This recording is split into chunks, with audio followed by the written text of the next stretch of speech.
When you think about pumpkin flavored anything, you probably think about fall, but is there really a wrong time to enjoy pumpkin bread? I think the answer is no.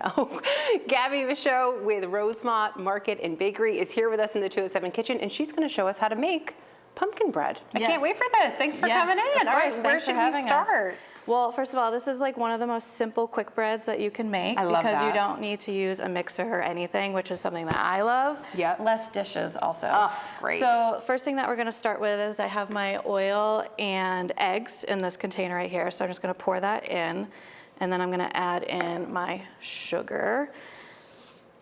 And then I'm also gonna add in my pumpkin. Nice. And how much of that are you using? This is all kind of in grams, so I can't tell you specifically. It's okay, we'll have the recipe online, don't worry about it.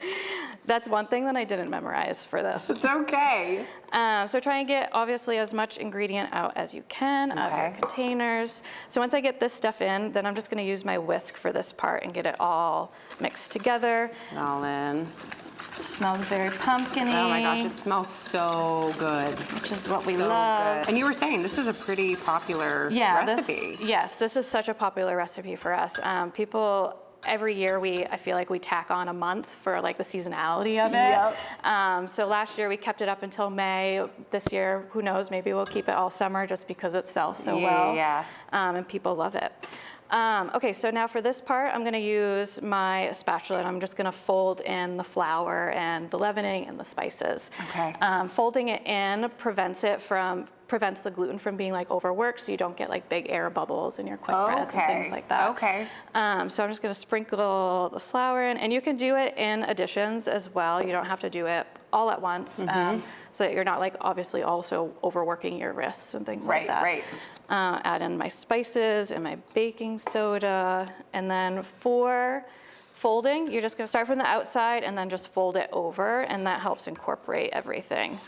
And then you're gonna do this a couple of times, and then once you start to see that that first round of flour is, really getting evaporated by the wets, you can add in your next. Makes it easy. Yes, makes it very easy. And I know some people like to put, chocolate chips, Oh, yeah. walnuts, other things in it. Would this be the time to put them in? Yeah, once you get your flour almost fully incorporated, I think adding your chocolate chips or your walnuts, anything of that is a great time to do it. And so you'll know this is done because you just won't see any more flour? Or is that Exactly, you won't it? see any more flour. Everything will just be mixed together. So you see that like little bit of flour that's left in there, just trying to get rid of that. Yep. And those spices that are like maybe clumped together. Yep. And then once you get this fully mixed, you're gonna pour it into your bread tin. I like to use foil ones. I find that those are easier to use, or you can use like a glass Pyrex. Make sure you spray it. I was gonna ask. Yep. Make sure it doesn't stick. Make sure you spray it, or you can put parchment paper on the bottom of it. Okay, that helps it not stick. And then you're gonna bake it. I like to bake my products at 325, or you could do 350, anywhere in between there, and it's gonna take between 45 minutes to like an hour to bake. Yeah. No, I look in here and I see a little lumpy. That's okay? That's okay. That's totally okay. Yep. That's gonna disappear as it bakes as well. And then you also know that that you don't have like an overworked batter. Okay. Yeah. Okay. Awesome. Yeah. All right. So do we have a finished product that we can check out? Yes. Got it all sliced and everything. Oh wow. Yeah. It looks so moist. Yes. Oh my gosh. Yes. What would you pair this with? I would like whipped cream on top. Oof. I like to have maybe a little scoop of our vanilla ice cream that we carry in the stores. Sounds good. Yeah.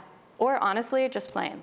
I would have it with like a cup of coffee or something for breakfast. Just sneak it in there throughout the day. Yeah. During the season, my 3.5-year-old, every morning that he wakes up, he asks for pumpkin bread. So you know it's good. Yeah. All right. Quick, easy recipe that you can make at home. Thanks so much, Gabi, for coming in. We appreciate it. If you want to make this pumpkin bread for yourself, just head to the 207 section of our website and app. And don't go anywhere. We're back with our show right after this.